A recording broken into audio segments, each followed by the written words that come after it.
शांताकारं भुजंगशयनं पद्मनाभं सुरेशं विश्वाधारं गगनसदृशं मेघवर्णं शुभांगं लक्ष्मीकान्तं कमलनयनं योगिभिध्यानगम्यं वंदे विष्णु भवभयहरं सर्वलोकैकनाथं। मंगलम भगवान विष्णु मंगलम गरुड़ध्वज मंगलम पुंडरीकाक्ष मंगलाय तनोहरि। ओम नमो भगवते वासुदेवाय। आज का दिन आप सभी के लिए मंगलमय हो। आज मैं अगन मास कथा का 7वां अध्याय सुनाने वाला हूँ। अगन मास भगवान श्री कृष्ण का सबसे प्रिय माह है। इस माह में भगवान श्री कृष्ण ने अर्जुन को गीता का ज्ञान दिया था। यही कारण है कि इस माह में भगवान श्री कृष्ण की कथाओं का श्रवण अवश्य करना चाहिए। इससे घर में सुख समृद्धि आती है, साथ ही जन्म जन्मांतर के पाप कर्मों का नाश होता है।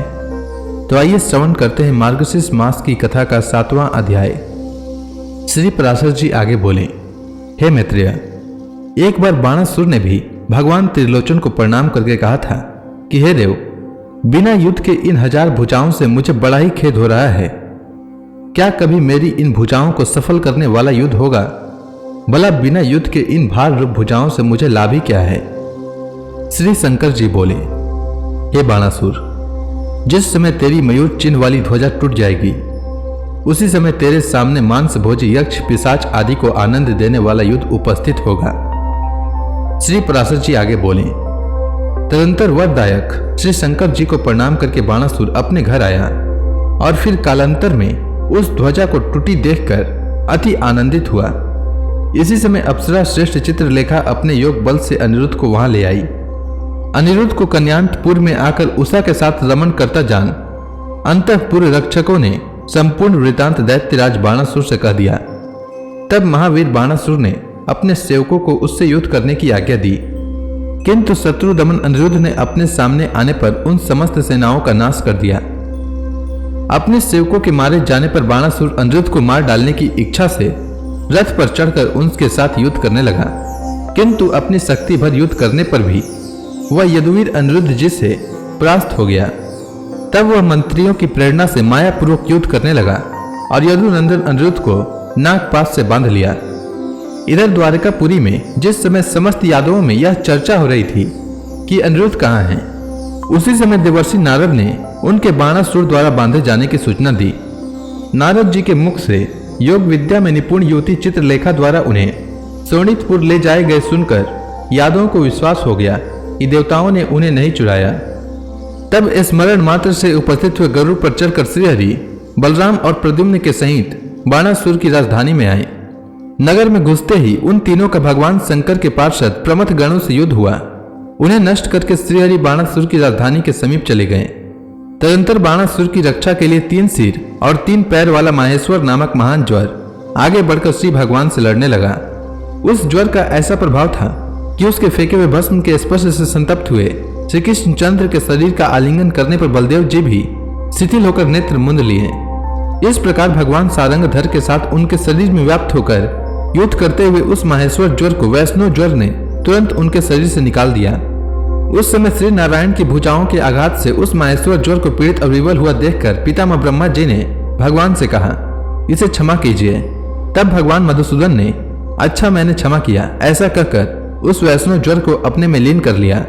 ज्वर बोला, जो मनुष्य अपने साथ मेरे इस युद्ध का स्मरण करेंगे वे ज्वरहीन हो जाएंगे। ऐसा कहकर वह चला गया।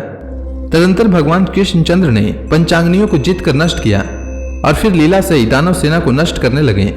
तब संपूर्ण दैत्य सेना के सहित बलिपुत्र बाणासुर भगवान शंकर और स्वामी कार्तिकेय जी भगवान कृष्ण के साथ युद्ध करने लगे। श्रीहरि और श्री महादेव जी का परस्पर बड़ा घोर युद्ध हुआ। इस युद्ध में प्रयुक्त शस्त्रास्त्रों के किरण जाल से संतप्त होकर संपूर्ण लोक शुद्ध हो गए।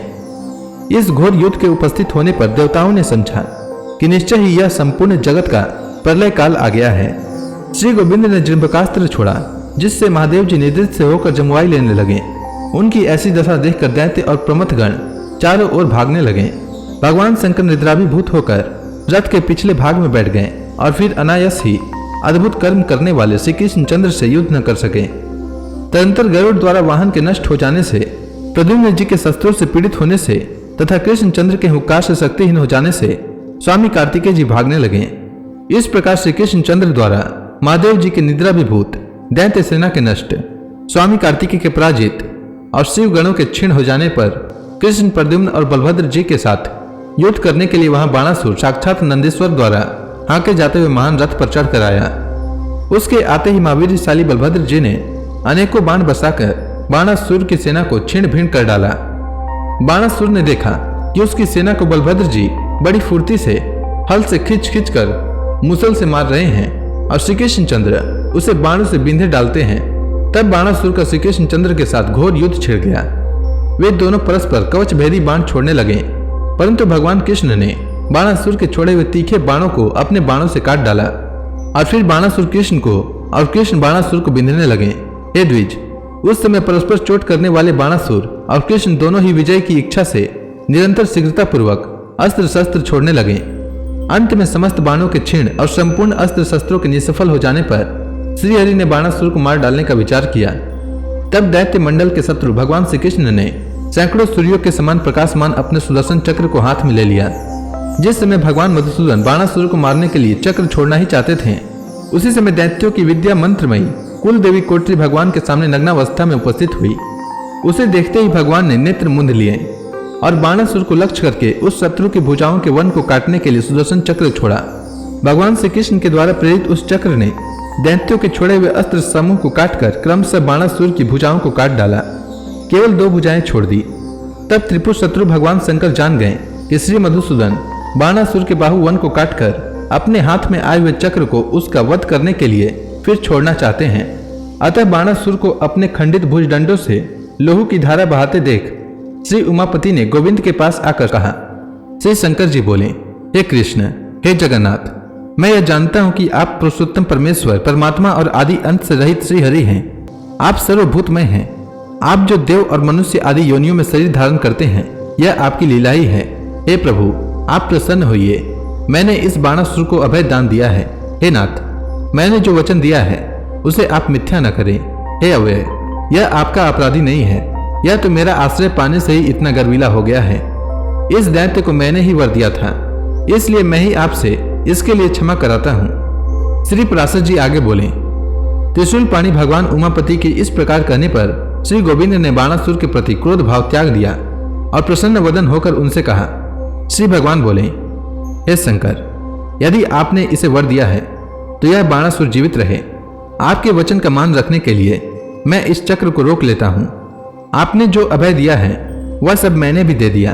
हे शंकर, आप अपने को मुझसे सर्वदा अभिन्न न देखें। आप यह भली प्रकार समझ लें कि जो मैं हूँ सो आप हैं, तथा यह संपूर्ण जगत देव, असुर और मनुष्य आदि कोई भी मुझसे भिन्न नहीं है। हे हर, जिन लोगों का चित्त अविद्या से मोहित है, वे भिन्न दर्शी पुरुष ही हम दोनों में भेद देखते और बतलाते हैं। हे वृषभ ध्वज, मैं प्रसन्न हूँ, आप पधारिए, मैं भी अब जाऊंगा। श्री पराशर जी आगे बोले, इस प्रकार कहकर भगवान कृष्ण जहाँ प्रद्युम्न कुमार अनिरुद्ध थे वहां गए। उनके पहुंचते ही अनिरुद्ध के बंधन रूप समस्त नागगण गरुड़ के वेग से उत्पन्न हुए वायु के प्रहार से नष्ट हो गए। तदंतर सपत्नीक अनिरुद्ध को गरुड़ पर चढ़ाकर बलराम, प्रद्युम्न और कृष्णचंद्र द्वारकापुरी में लौट आए। तो इसी के साथ यह अध्याय समाप्त हुआ। अब आगे की कथा मैं कल के अध्याय में सुनाऊंगा। तब तक के लिए भगवान हरि का नाम लेते रहें। तो प्रेम से बोलिए भगवान विष्णु की जय, श्री कृष्ण भगवान की जय, तुलसी माता की जय, लक्ष्मी माता की जय, शंकर भगवान की जय, समस्त देवी देवताओं की जय।